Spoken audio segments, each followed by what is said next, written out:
Bom dia. Bom dia. Muito bem.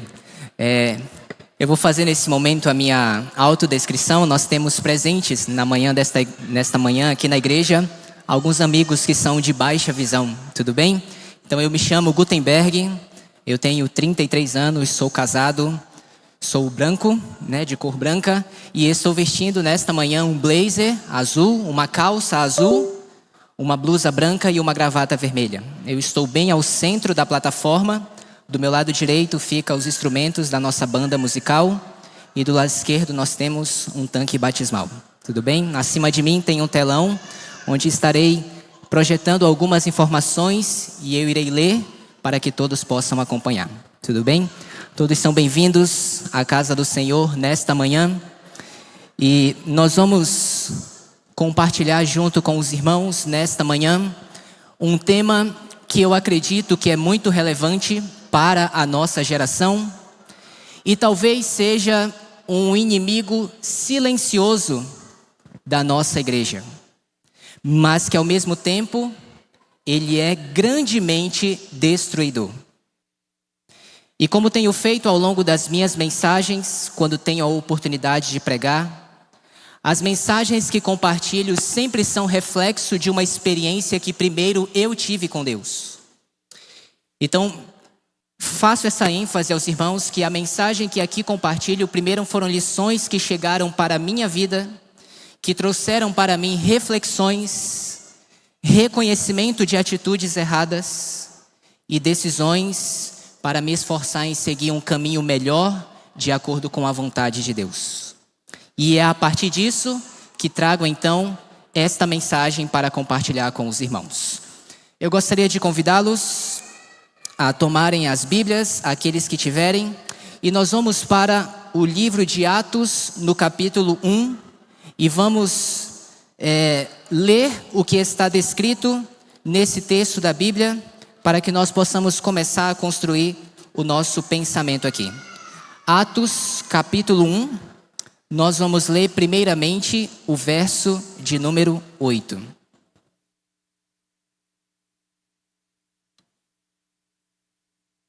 Atos, capítulo 1, verso de número 8. Todos conseguiram encontrar? Amém? Muito bem, vamos ver o que diz aqui?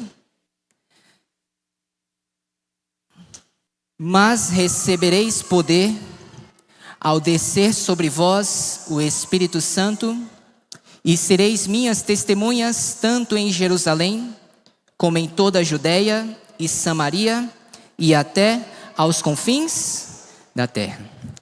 Esses são os primórdios da igreja cristã. Aqui Jesus está estabelecendo a sua igreja um pouco antes de ele retornar para o céu. E neste momento em que Jesus está estabelecendo a sua igreja, ela é uma comunidade formada de pessoas extremamente ligadas ao judaísmo. Mas na ordem de Jesus para seus discípulos pregarem o evangelho, nós percebemos que a igreja, em seus próximos passos, ela passaria por uma expansão, porque eles seriam convidados a pregar além de Jerusalém e na Judeia, também para Samaria e para os confins da terra. Ou seja, no futuro, esta igreja deixaria de ser, entre aspas, uniformemente composta apenas por judeus, e ela passaria a ser composta por pessoas de outras culturas. É o que nós vamos ver descrito no livro de Atos, no capítulo 2, no verso 1. Vamos ver o que a Bíblia nos diz aqui. Ao cumprir o dia de Pentecostes, estavam todos reunidos no mesmo lugar. Verso 37. Ouvindo eles estas coisas, compungiu-se-lhes o coração e perguntaram a Pedro e aos demais apóstolos: o que faremos, irmãos? Verso 44. Todos os que creram estavam juntos e tinham tudo em comum. Pule agora para o capítulo 4, verso 32. Atos, capítulo 4, verso 32. Da multidão dos que creram, era um o coração e a alma. Ninguém considerava exclusivamente sua nenhuma das coisas que possuía. Tudo, porém, lhes era comum. Então nós temos aqui os primórdios da pregação do Evangelho, em que os discípulos judeus começam a pregar o Evangelho e milhares de pessoas começam a aceitar a mensagem, a se converter, serem batizadas e agora começam a compor esta comunidade. E esta comunidade agora começa a se tornar cada vez mais composta de diferentes grupos, uma comunidade heterogênea. Era uma igreja unida, como nós lemos na palavra, mas ela estava em constante crescimento. Quando nós chegamos ao capítulo 6 de Atos, no verso 1, acontece uma cena interessante, que é sobre ela que vamos nos debruçar no estudo de hoje. Atos, capítulo 6, verso 1. Ora, naqueles dias, multiplicando-se o número dos discípulos, houve murmuração por parte dos helenistas contra os hebreus, porque as viúvas deles estavam sendo esquecidas na distribuição diária. Muito bem, então nós temos um momento em que a igreja está em franco crescimento, muitas pessoas entrando para dentro da igreja, mas cada vez mais pessoas de diferente cultura.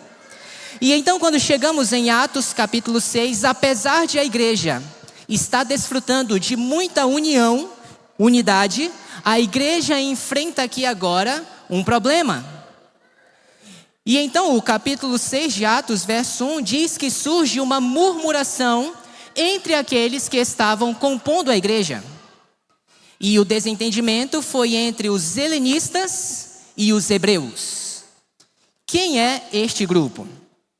A Nova Versão Internacional traduziu esse texto de Atos 6, verso 1, da seguinte forma: naqueles dias, crescendo o número dos discípulos, os judeus de fala grega murmuravam contra os judeus de fala hebraica, porque as suas viúvas estavam sendo esquecidas na distribuição diária de alimento. Então, esses helenistas que nós lemos na maioria das nossas versões aqui, foi muito bem traduzido na Nova Versão Internacional como sendo judeus, mas de fala grega. Nós sabemos que nos tempos bíblicos existia muito preconceito com os cristãos daquela época, vamos colocar assim, com os judeus daquela época, o povo de Deus. Eles eram um povo altamente preconceituoso. Se você já deu uma passada na Bíblia, você vai ver a Bíblia comentando, inclusive, da existência de um muro de separação. Eles não queriam se unir com outros povos.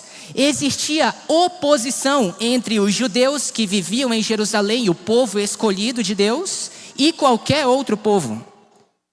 Existia desconfiança de um povo para com o outro. Existia, inclusive, especialmente da parte dos judeus na Palestina, em Jerusalém, existia ciúmes de que Deus quisesse salvar outro povo que não fosse judeu. Mas nessa cena que nós estamos lendo é curioso porque o evangelho ainda não havia sido pregado para os gentios. Apesar da igreja estar em um grande número, composto de diferentes grupos, esses grupos todos eram judeus. Como nós lemos na Nova Versão Internacional, esses helenistas eram judeus, mas eles eram de fala grega. Viviam em outras localidades. Alguns, inclusive, não sabiam falar o hebraico ou o aramaico. Tinham sinagogas separadas para que pudessem compreender o culto. E mesmo entre esses grupos, havia preconceito, havia essa dificuldade de relacionamento. Então nós temos uma igreja que era composta pelos apóstolos, fariseus que estavam se convertendo, alguns líderes judaicos e esses helenistas, judeus da diáspora. No livro Atos dos Apóstolos, a escritora Ellen White, na página 48, escreveu o seguinte sobre esta cena. o coração daqueles que se converteram, mediante o trabalho dos apóstolos, abrandou-se e se uniu pelo amor cristão. Apesar das diferenças, dos preconceitos, da oposição, das dificuldades, foi possível que essa igreja tão heterogênea, tão distinta, estivesse caminhando junta, unida. E isso foi por causa do amor cristão que existia entre os irmãos. Uma igreja diferente, mas unida pelo amor. E o texto segue: a despeito dos preconceitos anteriores, todos estavam em harmonia uns com os outros. Preste atenção ao que diz aqui agora, irmãos. Satanás sabia que, enquanto esta união continuasse a existir, ele seria impotente para deter o progresso da verdade evangélica. E procurou tirar vantagem de hábitos anteriores de pensar. Então, irmãos, quando eu olho para este relato bíblico, que me apresenta a igreja de Deus lá no princípio, e a Bíblia me diz que esta igreja era unida, eu não posso pensar que essa é uma utopia impossível de nós alcançarmos em nossa geração. Assim como aquela igreja, com as suas diferenças, foi unida pelo amor cristão e pelo poder do Espírito, eu acredito que isto também é possível para a nossa geração. Quantos creem assim também? Ok, metade do nosso público crê que isso é possível. Agora, irmãos, se nós não chegamos a desfrutar isso, por quais motivos isso acontece? Bom, pelo texto que nós estamos lendo, talvez um dos fatores seja a falta de amor entre os irmãos. E por que Satanás trabalha para desestabilizar, para nos manter, apesar de juntos, sentados numa mesma congregação, separados um dos outros? Por que Satanás trabalha para fazer isso, irmãos? Porque ele sabe que quando conseguir isso, a pregação do evangelho deixará de avançar. E se a igreja existe para pregar o evangelho, entenda, quando Satanás alcançar o êxito de nos manter juntos sentados no mesmo lugar, mas separados, sendo inimigos um do outro, ele alcançará o seu êxito e estará conduzindo a igreja para fracassar em sua missão. Com fé em Deus eu digo que ele não terá êxito em nome de Jesus, mas entenda, amigos, ele causará muitos estragos pelo caminho. E nós temos que estar alerta para isso, irmãos. E entenda, nesta cena de Atos capítulo 6, os discípulos, eles não negam que isso estava acontecendo. De fato, aconteceu de as viúvas gregas serem negligenciadas na distribuição do pão, ok? Só que muito provavelmente isso aconteceu porque os apóstolos eram os grandes líderes da igreja. A igreja estava crescendo muito em número e se tornou impossível eles conseguirem dar conta de tudo. E por uma falha do processo, isso aconteceu. E eles tomaram providências. Se você olhar a continuação do capítulo 6, vai ver que eles elegeram alguns diáconos para que cuidassem disso e o problema foi resolvido. Mas a grande questão que está aqui, irmãos, é que a palavra de Deus diz que se levantou murmuração de um contra o outro. Olha o que diz esse comentário na mesma página 48 do livro Atos dos Apóstolos. O inimigo conseguiu despertar suspeitas de alguns que antigamente tinham tido o hábito de olhar com ciúme a seus irmãos na fé. Então, muitos de nós, aplicando isso para a nossa geração, talvez tenhamos semeado e cultivado esse hábito em nós, de despertarmos suspeitas uns contra os outros. E Satanás se usou disso para que uma situação aparentemente ruim gerasse um problema, uma divisão no meio do seu povo. O que são suspeitas, não é? Que é mencionado aqui.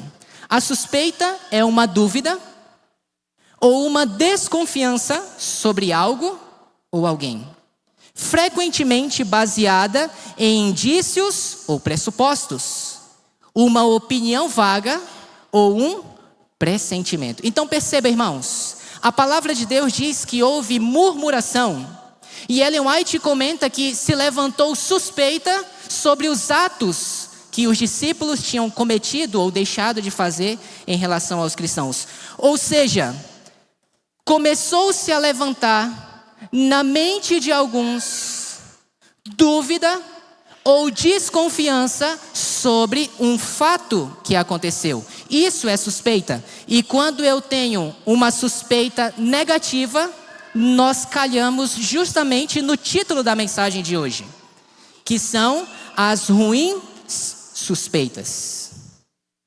Então, se nós pudéssemos conceituar o que seria uma ruim suspeita, é quando você presencia um fato, você viu um fato, e você tira as suas conclusões ou as suas opiniões sobre aquele fato, fazendo das suas conclusões um fato, que pode não ser um fato.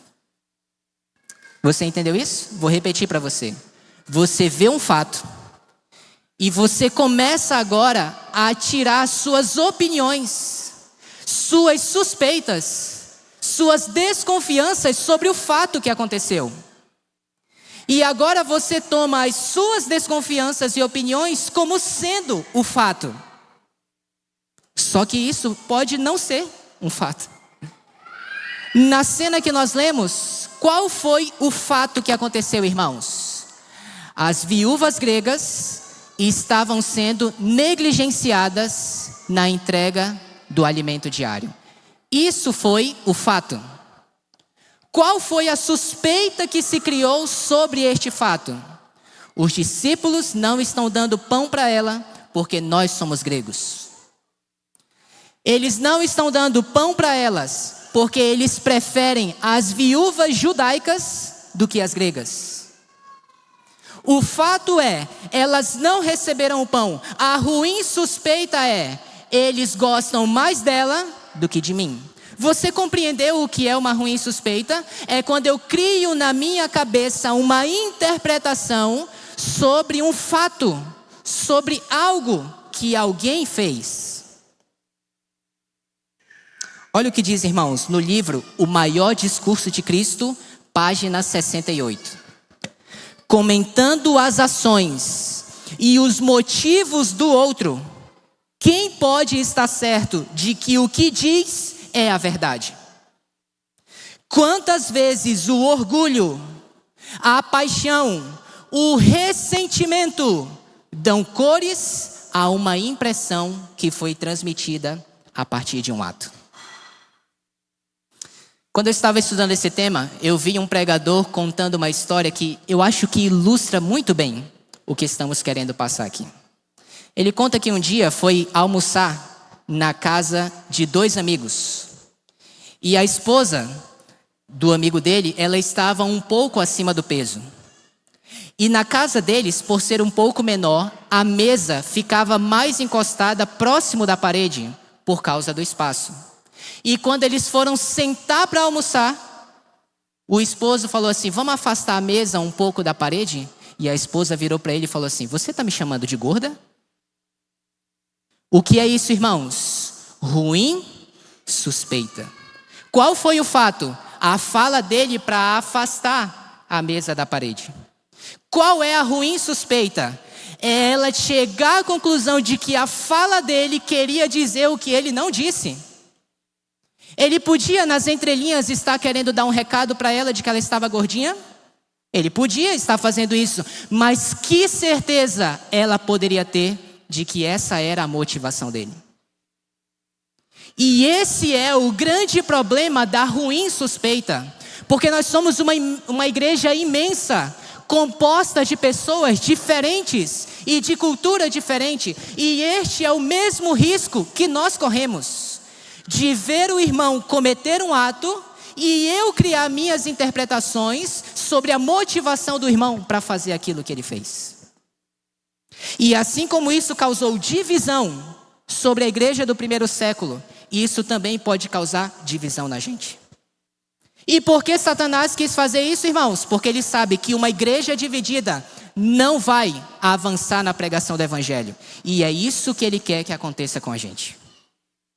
Que a gente seja uma igreja grande, bela, muito bem estruturada, mas nós sejamos completamente divididos um do outro, cheio de ressentimento, brigados uns com os outros, e que a gente não esteja junto na pregação do evangelho. É isso que ele quer, irmãos. Por isso eu digo, isto é um problema grave, mas esse é um inimigo silencioso. Porque acontece e muitas vezes a gente não percebe. Então vamos exercitar um pouco, irmãos. Qual é a diferença entre um fato e uma opinião? Muito bem.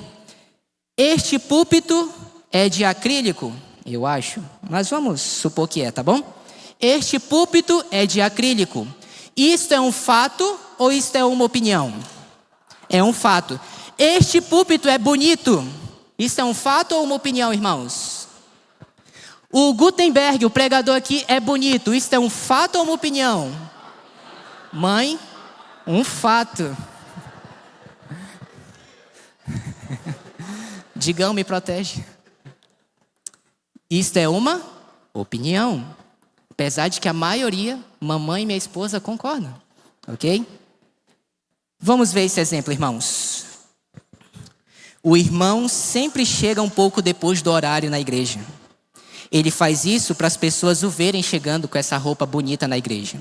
Me digam, irmãos, qual é o fato e qual é a opinião? Vamos primeiro no fato. Qual é o fato dessa frase? O irmão chega depois do horário. Qual é a opinião?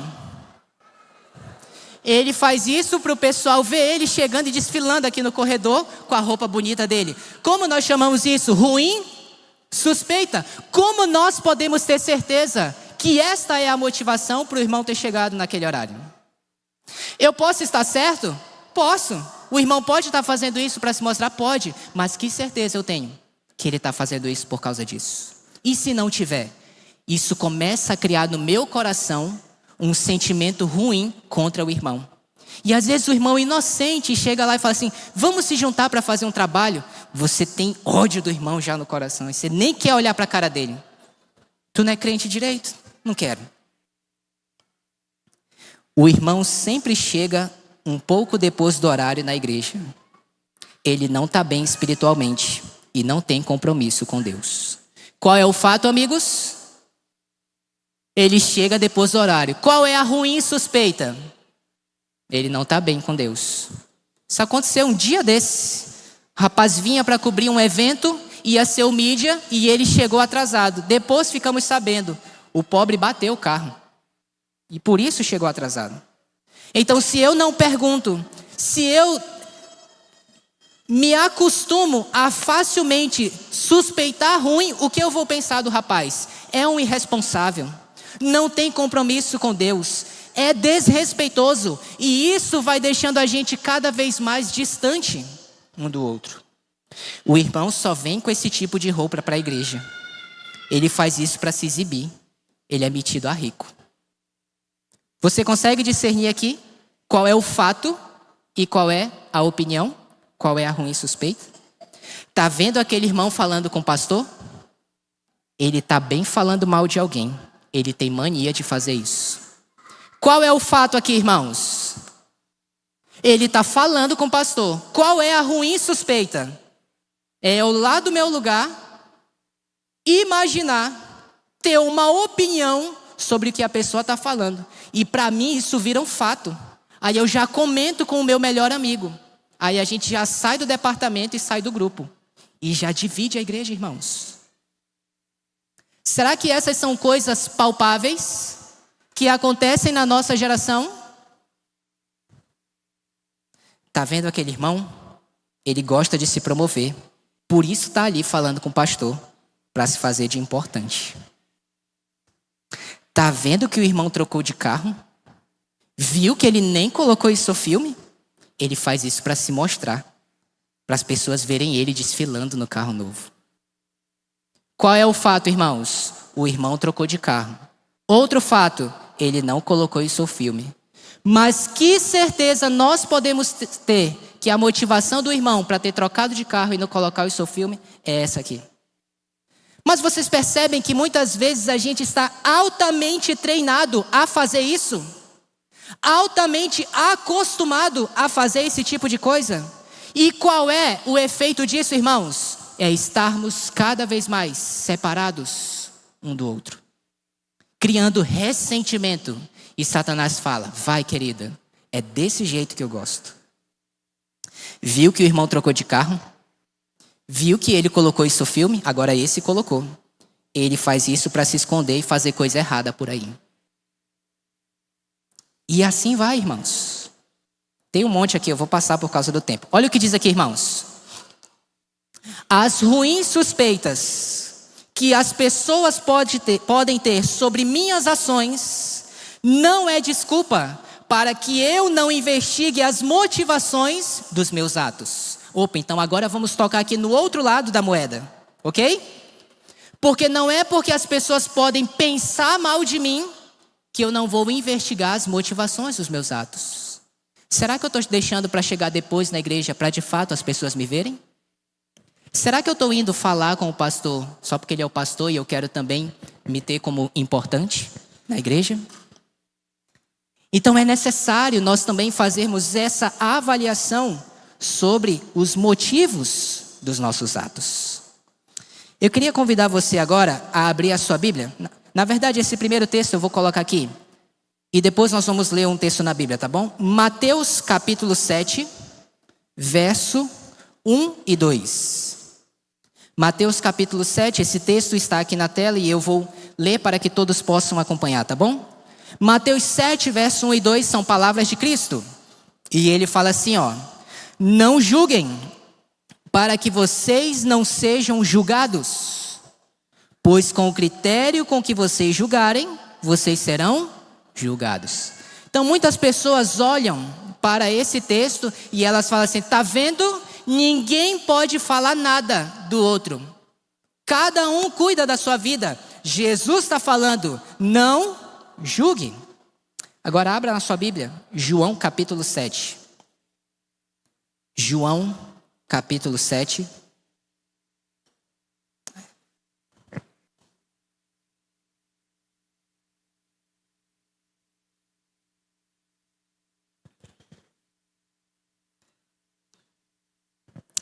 João capítulo 7, verso 24.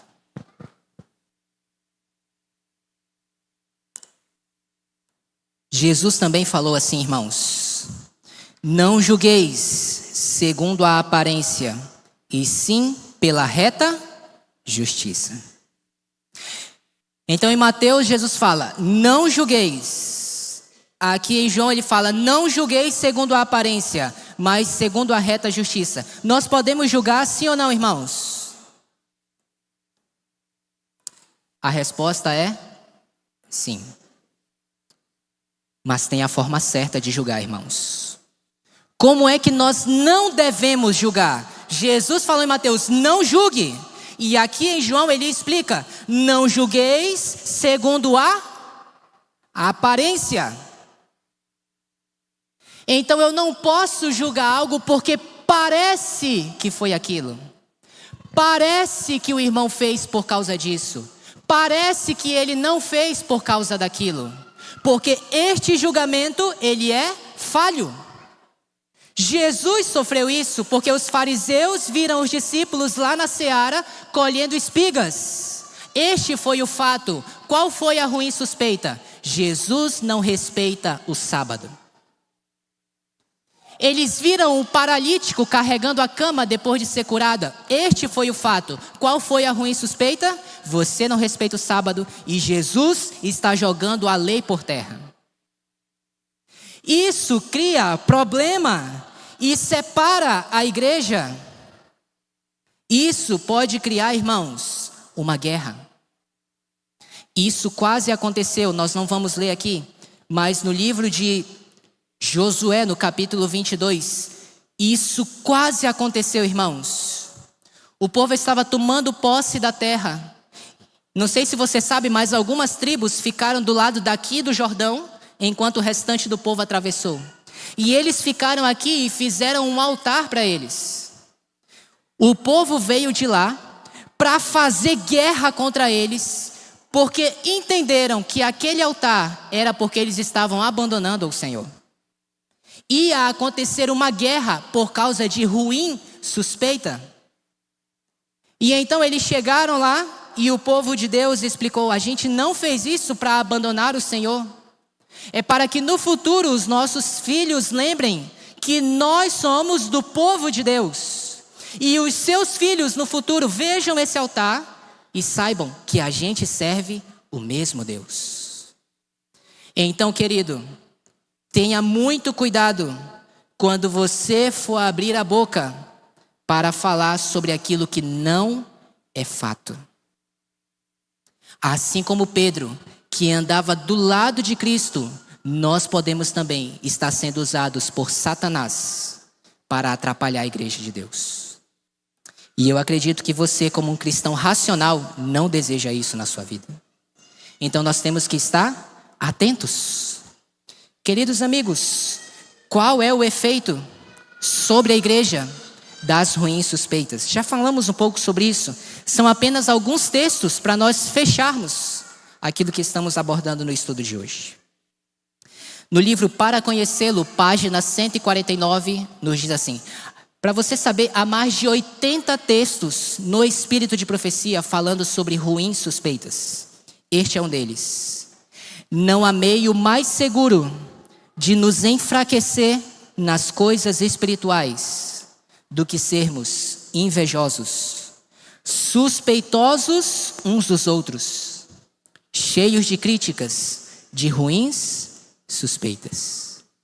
Se eu sou um praticante, queridos, da ruim suspeita, de acordo com esse texto, qual é o impacto sobre a minha vida espiritual, irmãos? De acordo com esse texto, se eu sou praticante da ruim suspeita, qual o impacto sobre a minha vida espiritual? Fraqueza espiritual. Então, às vezes, a gente reconhece que está fraco, que nossa vida espiritual não está bem, e a gente procura o problema. Às vezes, é isso aqui, irmãos, que nós estamos praticando. Esse é o problema, essa é a tarefa que Deus está dizendo: filho, esta é a sua missão, resolva isso, lide com isso, depois eu te mostro outras coisas. Essa é a tarefa para agora. O que mais que diz aqui, irmãos? Satanás instiga os homens a continuarem na terra a mesma obra de invejas e ruins suspeitas que ele começou aonde, irmãos? No céu. Você entende isso? Se eu estou realizando ruins suspeitas, eu estou tendo a mesma atitude que Satanás. O final desse texto em rosa diz: e isso barra de maneira eficaz o caminho para a operação do Espírito Santo. Queridos amigos, o que será da nossa igreja se o Espírito Santo não estiver presente nela? Você consegue mensurar o impacto disso? De nós sermos uma igreja que não tem a presença do Espírito Santo? O que vai sobrar dessa igreja, irmãos? E o texto nos diz que as ruins suspeitas é algo que barra a atuação do Espírito Santo. Enquanto temos ruins suspeitas, Cristo não reina no nosso coração. Pensa numa vida espiritual que está repleta de ruim suspeita contra o outro. Qualquer ato que ele vê, ele fofoca. Ele tira suas conclusões e compartilha isso com os outros. Esta pessoa não tem a atuação do Espírito Santo sobre a vida dela. Ela não está pregando o Evangelho como Deus quer. E Cristo não reina no coração dela. Tem capa de crente, aparência de crente, vem para o lugar que crente vem.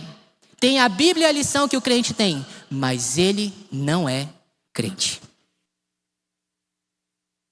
Você concorda que isso é uma tragédia, irmãos?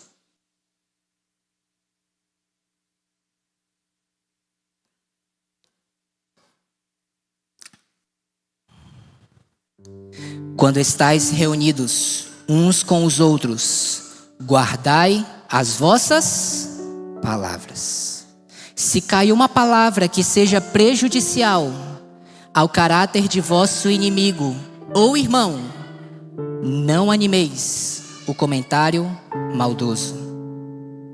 Ele é obra do inimigo. A palavra de Deus faz o que, irmãos? Proíbe esse tipo de conversação. Satanás planta isso no nosso coração, irmãos, e isso deve ser arrancado e banido da nossa vida. Queridos irmãos, não faz nenhum ano que eu frequento esta igreja, e eu tenho a plena convicção que eu estou nesta igreja não para passear, irmãos, mas eu tenho uma missão nesta igreja enquanto eu estiver aqui: cooperar para o bem, pregar o evangelho, ajudar pessoas a crescerem na fé e irem para mais perto do Senhor. É isso que eu almejo, queridos, de todo o coração. O nosso prédio, a nossa estrutura, tudo que temos aqui nos tenta muito aí numa corrente contrária. Ontem eu vi uma frase que diz assim: no mundo que está de ponta cabeça, nós fazermos o inverso quer dizer que nós estamos no caminho certo.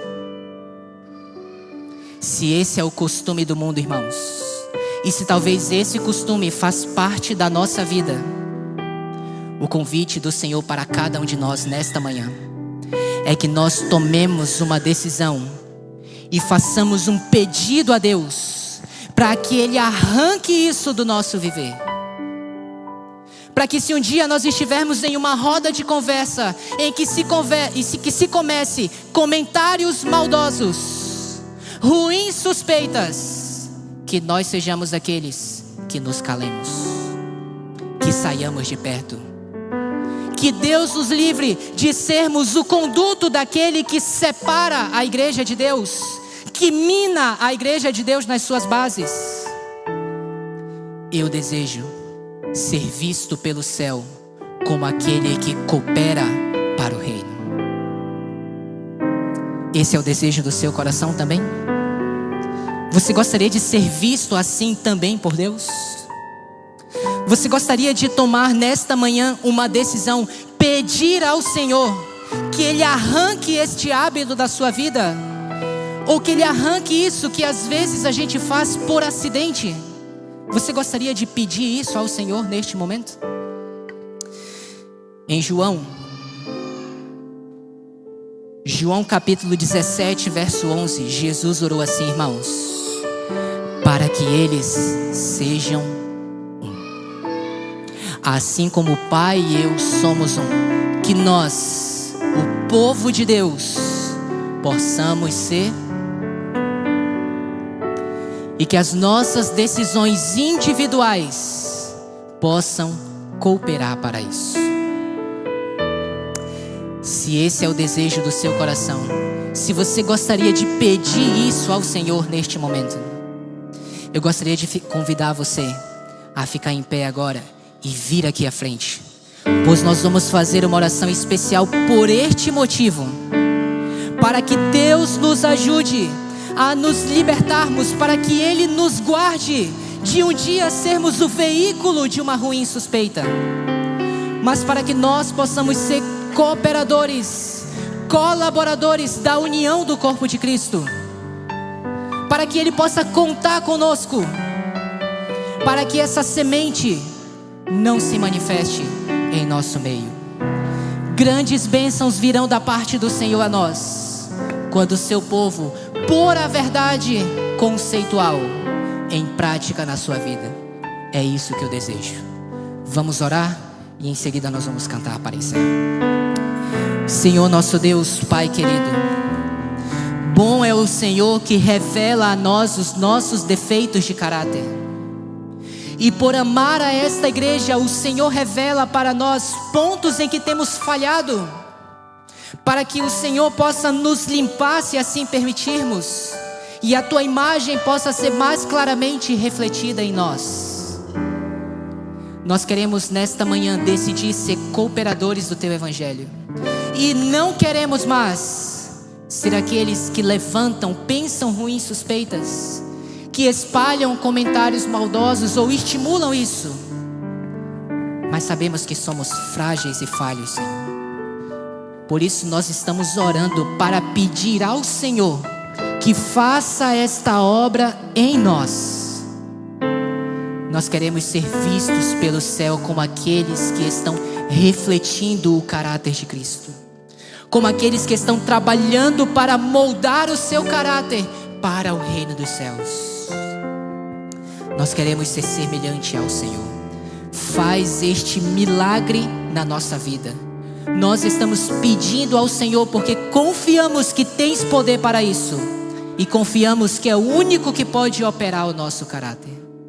E confiando no teu poder para esta obra, nós encerramos esta oração orando em nome de Jesus, aquele que tem todos os méritos.